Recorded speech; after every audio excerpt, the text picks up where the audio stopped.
Good morning. This is Jason Dean coming live at you again from Film Fanatic headquarters. Hope everyone's doing good. It is 9:47 here on a Sunday afternoon. Coming at you live again. We uh we had a really fun show last night with my band Quantum. We got to play last night at this newer venue that just opened like literally about 3 weeks ago, and it was the Gypsy Rose. It's always hard. I think it's always a factor. I think there's an audience for music. Because we live in a seasonal place, big time. You know, this whole mid coast area really depends on the tourism season. So, generally anybody around here knows that pretty well, or knows that truth pretty well. People on the outside, or people who don't live in Maine, probably don't experience that, or don't, maybe not, they might not understand it. But essentially, like during the summer, springtime, and even fall, but especially summertime, the population really doubles here in Maine because it's known as like vacation land.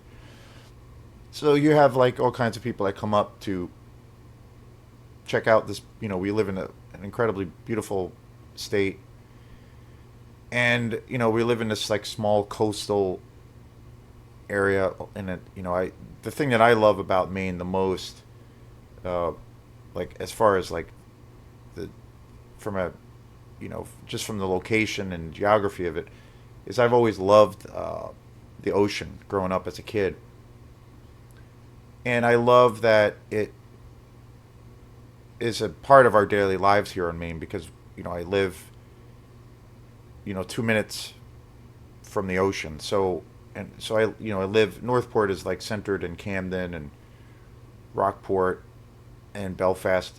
They're all like little coastal towns, like right on the ocean. So it has that attraction. It's always had that attraction for me, and I love being so close to the ocean. It's just a beautiful spot. So obviously, it's a big. There's all kinds of restaurants, and there's some really great restaurants in the area. Things are kind of spread out, but where at least where I live, it's pretty centralized. But we get a huge influx of tourists during the winter. I'm sorry, during the summer. So typically, people, like me, musicians who attempt to have a music career, or people who have a music career, there are lots of gigs, and there's lots of opportunities to play shows, whether they're at clubs or private parties and what have you. And then a lot of in Maine, and especially in this area, during the summertime, there are most, it seems, at least these days, or the way everything has been the last couple of years, most shows are like outside. So there's and that's all kind of catered towards that same kind of audience of like the tourists. And when we do have summertime up here, it is I think it's the most beautiful place on the planet. It's amazing. And springtime, so that's another attraction. So a lot of events are held outside for those reasons. And during the winter, obviously there's a lot of musicians in the area. There's tons of, we live in a small area, but there's so many talented musicians.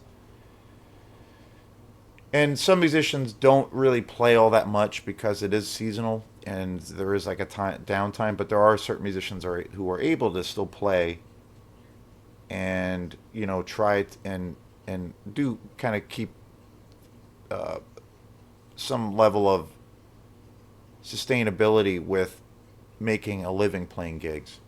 For me, I try to do that. I've been fortunate enough, even though it's much different this time of year in a lot of ways.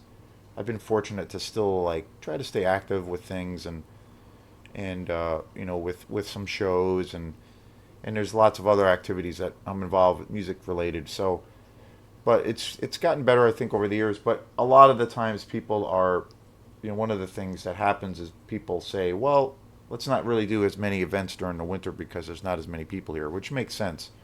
But occasionally I go to shows, or I do go to shows, and I'm also involved with certain shows, and I notice that the local population is actually pretty dense, and there's actually a pretty good audience for music. So I feel like you can still get that, that audience to come out to events. I think it's a challenge to get people out. It always has been, but I think if things are done well as far as promotional, from a promotional aspect, you can tend to get people out, but it's a little bit harder. And I kind of don't really feel. I don't know. I don't really think. I still don't really think it's because of the seasonal thing that maybe when there's times when people don't come out, or you promote something and maybe not the amount of people that you're expecting come out. I don't really believe it's a thing of that there's not enough people for that. I think there is. I think it's mostly a factor of the most challenging part is I think overall people's habits are very different. I think it takes a while to cultivate certain things, especially if it's a new event at a new venue. I think people overall tend to not stay out as late. There are certain events that you can get together or be involved in or go to that I noticed that there are a ton of folks that show up. But it's trying. I think it's not really a population thing or population dilemma to as far as maybe when you have an event or certain things to try to get people out. I think it's just a case that well people's habits are different. People do go to bed on the earlier side. People don't tend to stay up very late. Certain things they will come out for, but I still think it's worth it. I don't think it's, you know, comparing it to, say, the season of the summer, it's a lot different. Um, but I still think it's there. But that being said, I felt like we played our first show at Gypsy Rose last night with Quantum and my friend Spencer, and it was really great. It was not the turnout I was expecting, but again, I had a real good group of friends that showed up. That was really great. That was really an awesome feeling, and we got to play some new material. We got to debut some new Quantum material, and that was a lot of fun. And we had a blast, and it was still great. It was our first time doing there. I think doing a show there. Spencer was great. I think it's going to be a thing of, we do some more shows there in the future. If we do we'll do some more shows there, but we need to kind of build it up, and it will take time because it was a different thing for a new venue and a new venue that's never had an event like this there. So it takes time, but it was a blast. So I want to thank folks and some really cool people came out and we got to play some new material and played a couple hours. So it was great, and so I'm hoping we can moving forward we can maybe cultivate this into something more and try to build it up even more for like the next time, especially you know we're in the middle of winter right now, but moving forward into the season, the changing of the seasons into spring and summer and what have you. So I'm excited about that, and I was pretty stoked last night about the show overall. So thanks again for people, friends that I do know and that obviously support this channel for coming out. Also, today's Sunday, and yesterday was Saturday. I did a show which I'm uploading now, which I'm going to post probably in a few minutes. Pretty excited about it. I had a girl named Callie Anderson who came on the show, and she's the manager for Flagship Cinema. And Flagship is the big movie franchise. Well, it's a Maine company, and they have a bunch of locations in Maine. But their closest location for us or for me is in Thomaston. It's a little less than an hour away. It's the only real local area that you can go to now to go see movies. There are like there's the Strand and there are other places. There are obviously other theaters in Maine or at least somewhat local, but they're all at least an hour or more away. Like Augusta would probably be the closest or like Brunswick. And those are actually further away. Strand is a really great theater. They have that place is kind of taken on, or it has been for a long time. But they do lots of different events. They do. They have, comedians come there. They show documentaries. They have music events there. They do lots of different events, and then they have films that they also show. But they tend to show films that are, I guess you can kind of consider them to be more art house films or films that are, um, they'll show European films. And the one thing with the way that format is there at the Strand is they tend to show films like there's a very limited release. So like they might have a newer film. Like I know, for example, they just had this movie that's called Tar, and it's directed by Todd Field, who is an amazing director. He actually has roots in Maine. I think he still lives in Maine. Amazing director. I think he's actually one of the most talented guys around. And he's directed certain films. In the Bedroom, which is just an amazing movie with Sissy Spacek that came out quite a few years ago. Really great suspense, driven film. Kind of like a Hitchcock kind of thing. But it was all shot in Maine. It's a really awesome movie. It was actually nominated for a bunch of Academy Awards when it came out, and it's been out for a while. And then he did another film called Little Children, which is another drama, but it also has suspense, and it's kind of a disturbing film, pretty dark, really amazing film. And that came out, I don't know, maybe 8 to 10 years ago, which is a really awesome film too. He just came out with another film, or now I would say it's last year, called Tar, that stars Kate Blanchett, Kate Blanchett, who is one of the greatest actors around. And that was, I know, like for instance, that movie was shown at the Strand in Rockland, but it was only there for like I think maybe 5 days or something like that. And that film is kind of considered a little bit more of an art house to a degree, or like an independent film, not like a big commercial film like say I don't know like the new Black Panther film, the sequel, or like Avatar. So, but what Flagship does is they do show a pretty varied amount of films in different genres, but they tend to show like bigger films. And what the thing that they do that's a really cool option is that typically when they have a film there, they'll have it in a rotation for like, numerous weeks or a month or whatever. So you have like numerous chances to go see the film. It's in that regular kind of rotation. So usually when I go to the movies, I typically go there. So Kaylee Anderson came on yesterday, and we had a really awesome show, and I hope people get a chance to check it out and enjoy it. And I thought it was really interesting and informative because we talked really about the whole thing of what it's like to basically run a theater or work at a movie theater in this day and age with all of the challenges that they face as far as competing against people who you know stay at home and stream movies, and the kind of the competitive nature of that and how that works, and trying to figure out how to like navigate through that and stay open. So we had a whole show yesterday. It was about an hour, and we did an interview, and it was in person. Where that was the focus of the show, and it was really interesting, really informative. She was great. So stay tuned for that. That'll be up today, and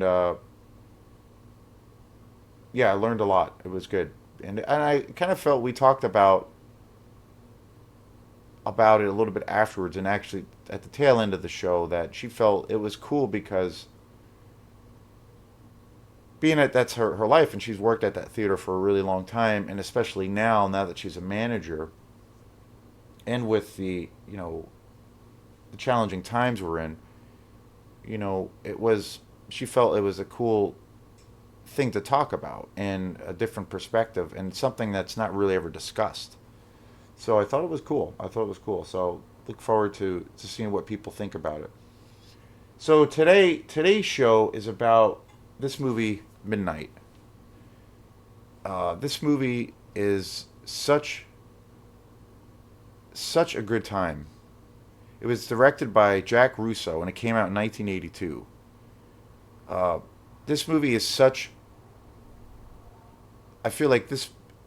When I talk about a lot of the films that I do on this channel, and the majority of the films that I try to focus on being, they tend to all be in the world of like horror exploitation.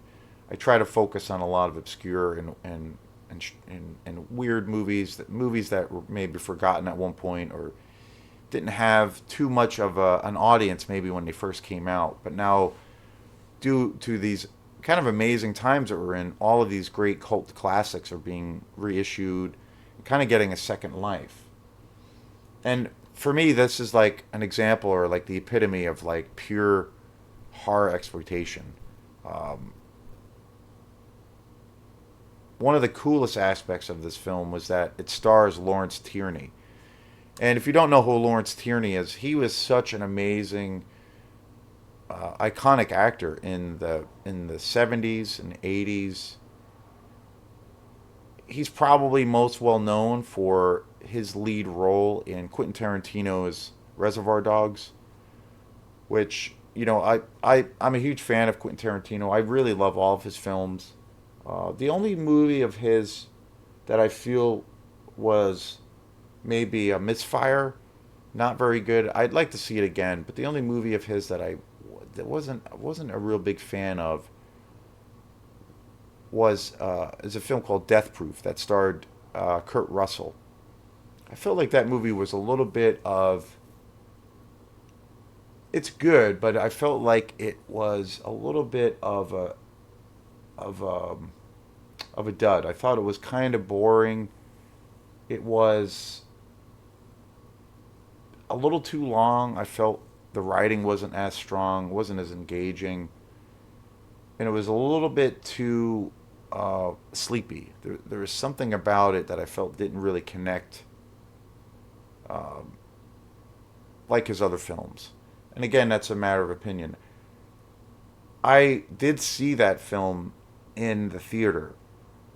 It was quite a few years ago, but it was an amazing experience seeing it in the theater because of the how it was all put together.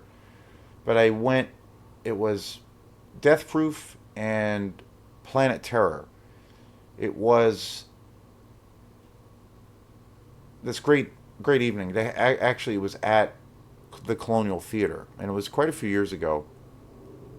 But I saw them both. It was a double feature at the Colonial Theater, and it was Robert Rodriguez's Planet Terror and then Quentin Tarantino's Death Proof. And the whole thing was released as like a tribute, and the whole thing was set up as a like trying to experience the grindhouse uh, way of life as to how people used to see films. And it was awesome because it was back basically you paid it was at the Colonial Theater and you paid a ticket for two movies and you were in the theater for like 4 or 5 hours and but it was so much fun. Planet Terror is just amazing. Like that movie is just so awesome. I really love Robert Rodriguez as a director. It's probably my favorite of his films. He's done so many great films like Desperado, El Mariachi, From Dusk Till Dawn, one of the greatest vampire movies ever. Um, but Planet Terror is just great. I mean, it's a real modern day take on the whole like horror exploitation world, and it's just so awesome. And that whole concept of them working together and putting their films out in this format was like totally taken from the whole like grindhouse era from the 70s and 80s. of like when I've talked a lot about, say, what like in New York City during the 70s and 80s on 42nd Street, that was kind of known as a mecca for, all of the sleazy movies that were coming out, from Europe and Italy and America at that time. All kinds of amazing and just insane uh, Italian exploitation movies, all the giallo films, all of the horror exploitation films, all of the amazing slasher films that were coming out, uh, and it was just an amazing time. I really wish that I was young or old enough or young, or I wish I was around during that time to have experienced it. It was, it also, during that period, it also had a really, New York had a really bad reputation because it was a pretty dangerous time to be in New York. It was completely insane, kind of like the Wild West. Uh, and New York obviously went through a big transition after that, and it got pretty gentrified and safe. And then that whole area that was 42nd Street was essentially bought up by Disney. So now it's been this like family friendly environment for many many years, and the grindhouse thing went away, and that was mostly due to the age of VHS, because now people could suddenly rent a lot of these movies and then own them. So it was, I think that might have changed things even more to where it kind of, or ushered in this newer phase of where that was kind of brought to an end. But it was an amazing period because typically during that period, like in New York, particularly around 42nd Street, and that was a thing, in general around in America at that time and in Europe, but in America especially during that time, where you if you would go to the movies, like say it was like say 1978 or like 1980 or 1975, you would go to like a theater, and if you could pay a ticket, to go see a bunch of sleazy movies or whatnot, and you'd pay a ticket for like I don't know $2 or $3, and you would go to the theater, and basically it would be like an all day or like all night experience where you would see like 3 or 4 movies back to back, and it would be all these a variety of all of these weird exploitation movies, and it'd be like this marathon, but you would pay like you know virtually nothing, and you'd see all these movies. And at that time, a lot of these films were there was none of these films were shown anywhere else. They weren't shown on cable. There was no cable at that time, or syndication. It was obviously way before VHS and beta, and obviously way before kind of the streaming thing. So the only time you could see, like, if you wanted to, it might have been something that was not planned or totally on a whim, or maybe it was a movie that you wanted to go see. Like, okay, one example would be, say, like, you went to the theater and there was 5 or 6 movies on the bill on the marquee, and then you went to one show because you had heard about one movie. Like, say, for instance, an example would be like Herschel Gordon Lewis's Blood Feast. One of the greatest, my favorite Herschel Gordon Lewis movie. But like that would have been on a bill, and you pay your ticket and you'd see it, and it would be also with billed with a bunch of other films that were kind of in that style. But that would be the only way you could see it, was there. And then once the film, and it would be in rotation for a long time, or it would be at the, that's where these filmmakers made all of their money.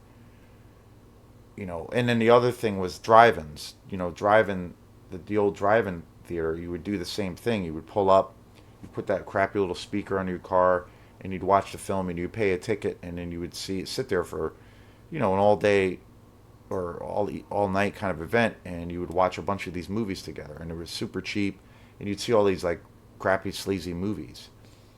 But once they were taken out of the theaters, the movies were gone. Like, you had no chance to. There was no other opportunities to see these films, so it was very different. But I felt like that would have been a magical way to see a lot of these films. And so, getting back to Quentin Tarantino, Lawrence Tierney, who is the star of Midnight, he's in Reservoir Dogs, which is probably overall probably my favorite Quentin Tarantino movie. There's a lot of his movies I really really love. I really really love The Hateful Eight too. I love all of his films, with the exception of Death Proof, but Hateful Eight I think is just an amazing western. I love that movie to death. That's one of my favorites. Once Upon a Time in Hollywood, which was his last film, is another really great movie. But Reservoir Dogs is so awesome. And Lawrence Tierney stars in this film, in Midnight, and he plays one of the most like, oh god, he plays such a disgusting character um, that it's generally hard to watch. He basically plays this cop who is, and he's this like, you know, pretty shitty alcoholic guy, and he's just, you know, he's just kind of an asshole. But he's married to, or he's like dating, or I should say he's like dating, or he's married to this woman who has a teenage daughter, and from a previous marriage. And Lawrence Tierney is one of the main characters in Midnight, and basically he's like this pedophile. He's kind of a disgusting character. He's always trying to hit on his daughter in the film, and it's kind of gross. And you become aware of this situation like early on in the film, and you're it's kind of hard to watch. It's kind of hard to sit through.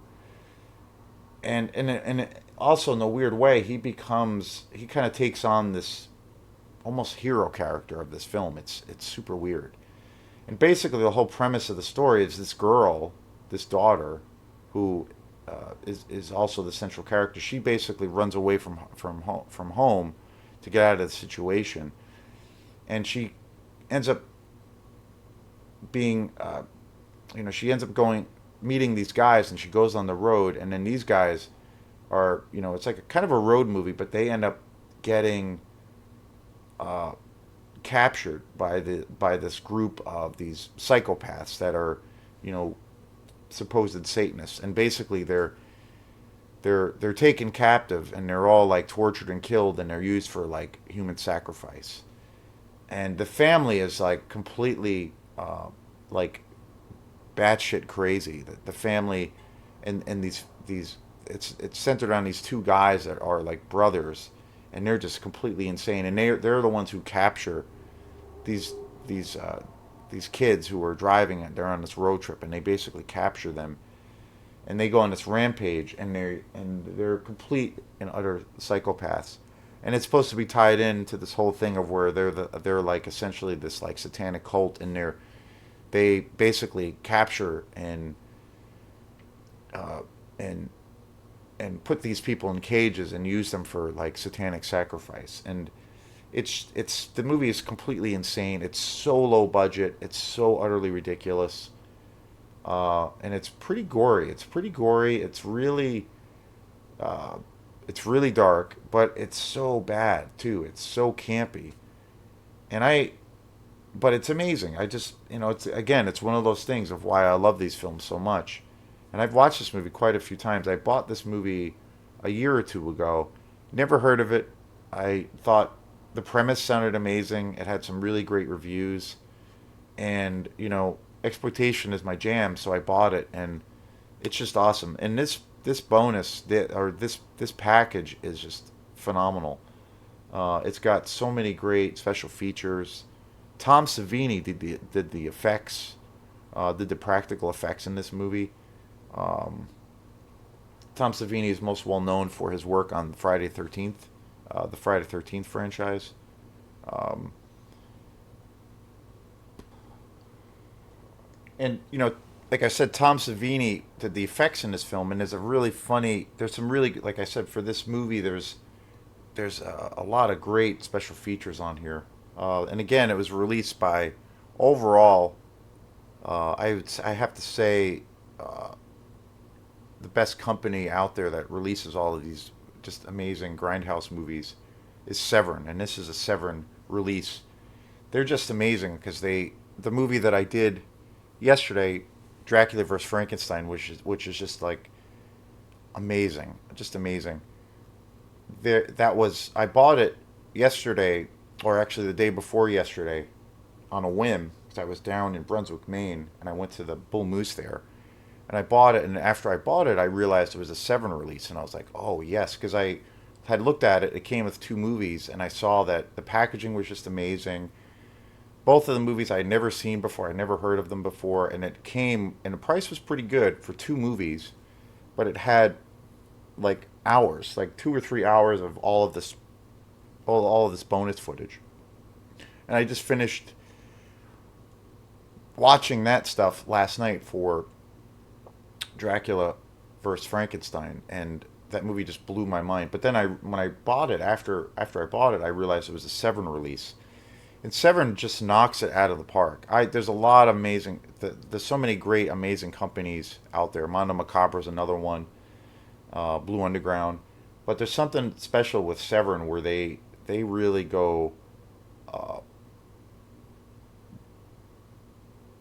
beyond the Call of Duty when it comes to these releases. Like they give you truly your a bang for your buck. Like if you're a collector and into this crap, they they just pack it with so many great things, and they're even from a technical side. Like you have like for example, Midnight. It's I mean, I can imagine like seeing this film. Well, seeing it probably in the theater when it came out would I'm sure would have been just amazing. But seeing it on like a transfer of like you know VHS probably was really awful. The quality wise, like with the remastering or no remastering, there was no remastering back then. Just basically, you know, basically they would take, as far as what I know about how they would transfer these films to VHS, they basically would acquire the original negative or the original film and basically run it through this machine that was essentially like a tape machine that actually used like actual tape, and they would basically just uh, copy it. There was no like scanning process or you know it was one and done. Basically they would just kind of scan it through these machines, and there was no way of remastering or cleaning up some of the audio discrepancies or the visual discrepancies. It was basically like essentially like a burnt copy, of the film. And some copies, some versions of VHS came out pretty good, but generally VHS quality wise, for a lot of more so with a lot of the exploitation movies, was pretty shitty. But with the Blu-ray and DVD, it got better. But with especially with the Blu-ray, what they're doing is they essentially take the original negative again, like kind of what they did for VHS, but they scan the original. They don't just burn it, but it's like actually scanned through this digital processor to where they're able to remaster what they copy. Um, and it's beyond just scanning something, like they're actually able or it's beyond just copying something, they're actually able to scan it so it's exact, like the ratio, um, and the pixelation, all those kinds of things, but they're actually able to remaster the visual aspect and also the soundtrack aspect, and then they put these films out on Blu-ray, so the quality is like immaculate, and it's just as good as probably going to see this film on in the theater. Maybe when these films did come out, a lot of these films never even saw the light of day. Or if they were, it was like nothing. They made a lot of their money off of the VHS time, and I think in some ways, well, I definitely think quality wise for picture and sound, because of the digital format, and then that they're able to remaster, the quality of these films is just amazing, like just unbelievable.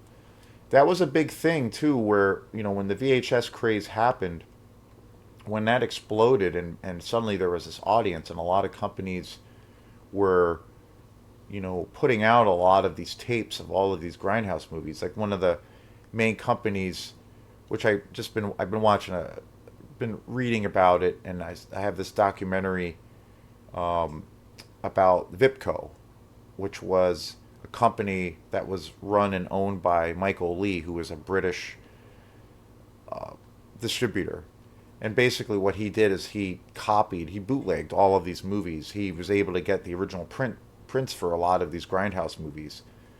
And there were, it was during the time when the video nasty thing happened, where a lot of these films were essentially banned, because they were looked to be, so depraved that they would cause kids to, after watching these films, they believed there was this board of these politicians in England that basically came together and started this board, and they essentially brought in censorship, and they censored all of these movies, and they banned them from being even shown, and they felt that these movies would lead kids to becoming rapists and murderers and just completely insane. So all these films were burned, and what Michael Lee did was he was able to attain a lot of these movies, and it was during when VHS first hit, and he actually copied all of these movies onto VHS and then sold them and made tons of money off of it, and it became this huge market, and then other companies started doing it. But as the whole market started to grow, as far as people who were, really seeking out these like forbidden films because they made this like video nasty list, the people who were really into these films started. There was like kind of a backlash and an outcry as to as the in response to the quality of a lot of these films, because the quality was really bad. So, and eventually that ushered in the DVD age, and some companies couldn't keep up with the technology, and Vipco eventually went under because they did go through DVD. They eventually did put some films out on DVD, but they kind of fell behind in the pack. Then you had all these other companies like Synapse and Vinegar Syndrome and Severin, who took it a step further and digitally started transferring these films to Blu-ray, to where we're at now, and now 4K. So the quality is just ridiculous, like just amazing. But there's a really great little interview on here with Tom Savini, who, like I said, he's like he's kind of the god of practical effects. He's the guy who probably the most well known. He worked on so many movies in the 70s and 80s. Um, Most notably Maniac. Bill Luswig's my favorite. That's my favorite slasher film of all time. He worked on a lot of the Friday the 13th films. He worked on a whole series of a lot of these horror exploitation movies, particularly slasher films. He worked on so many great movies, and he was the guy who kind of really ushered in the whole practical effects thing.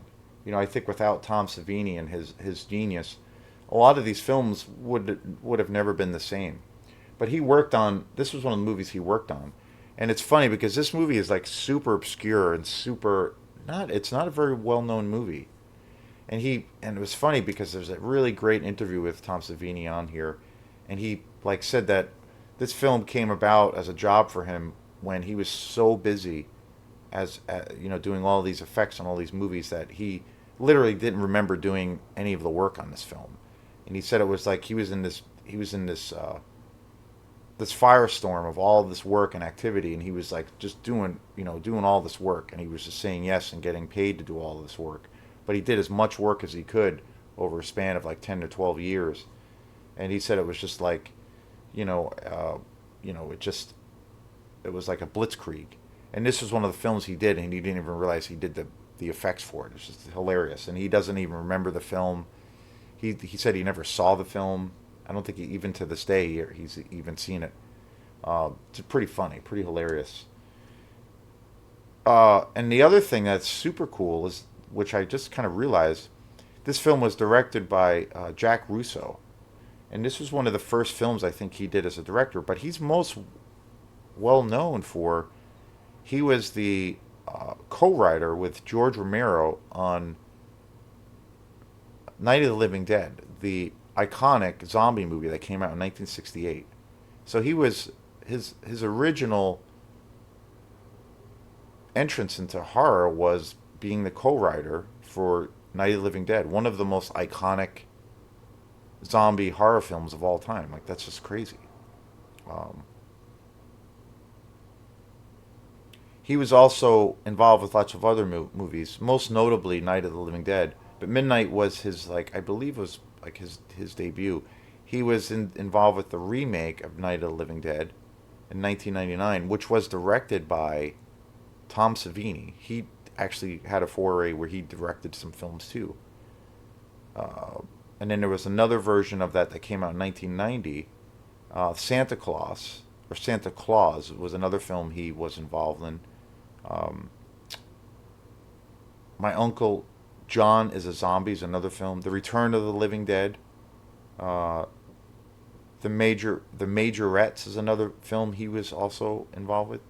These are all films that Russo was involved with either to capacity of being a director or films that he had written.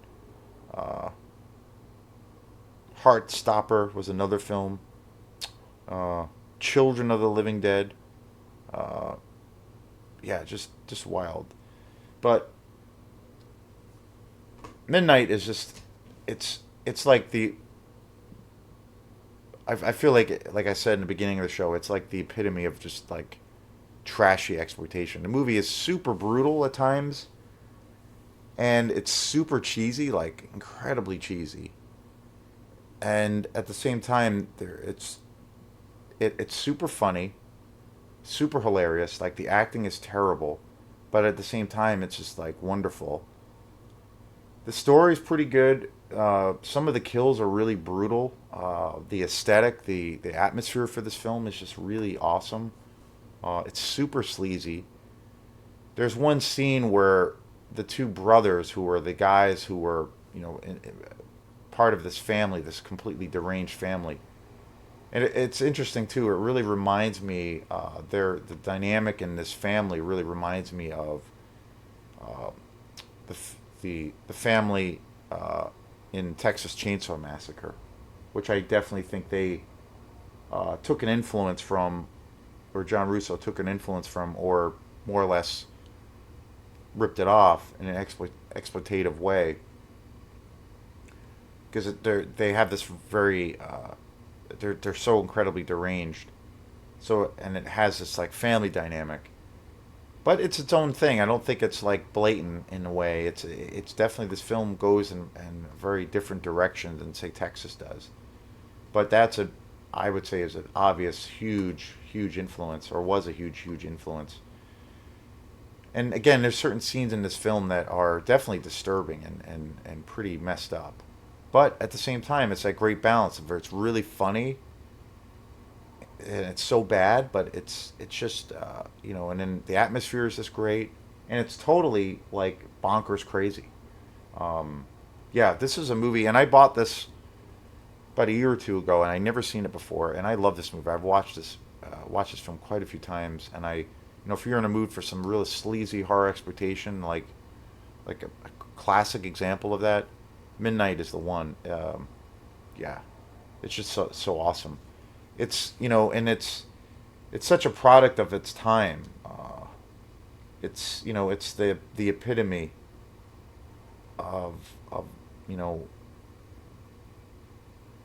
all things 80s, all things exploitation, you know,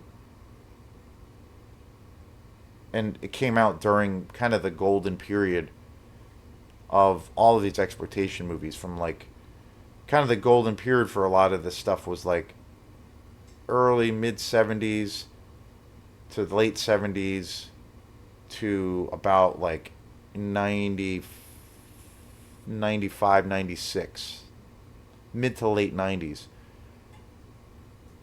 The movie I did yesterday, Dracula vs. Frankenstein, came out in 71, and Herschel Gordon Lewis was making movies in the 60s.